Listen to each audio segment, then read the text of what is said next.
And now comes the next heading for the salient features of the Indian Constitution is fundamental rights and fundamental duties.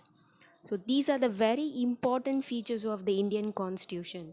The Constitution of India, they provide some basic rights to the people living in the country.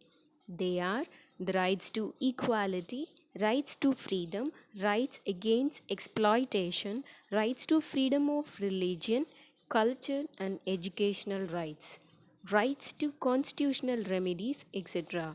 The Constitution also lays down a list of fundamental duties for all the citizens living in the country.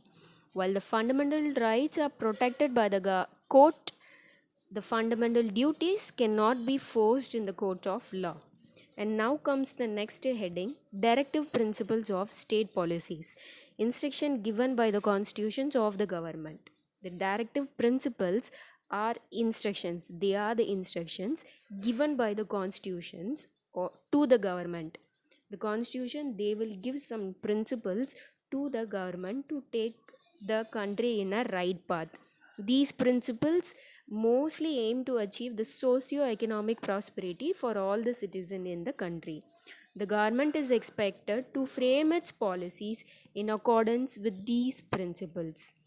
They are, however, it's not binding on the government and cannot be enforced in the court of law. Okay, and comes the next heading, a single integrated judicial system.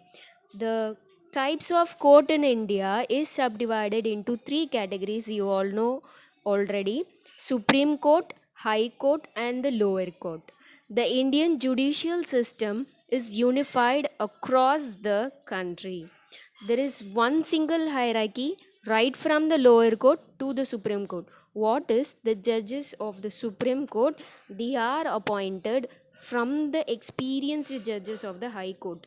The High Court judges, they are appointing the judges for the Supreme Court. Similarly, the judges of the High Courts are appointed from among the experienced judges of the lower courts. So, the lower court judges, they are appointing the judges for the high courts, and the high court judges, they are appointing the judges for the Supreme Court. As it goes on, as the Supreme Court stands at the apex of the Indian judicial system, its words are the final law of the land. So Supreme Court judgment is the final one in the Indian country. Thus the Indian judiciary is fully integrated. All the courts are fully integrated to one another. Okay, and the next heading comes single citizenship. That is, a federal system usually they grants for dual citizen to its citizens. Like for example, if you take America, the people in the America, every person is a citizen for his or her state as well as for the country. He will be the citizen for the country as well as for the state. But if you take India, he is the only citizen of the whole Indian country. He is the citizen. We adopted single citizenship. He is the only citizen for the only one country, India. There is no separate citizenship for the state government. Universal adult franchise comes the next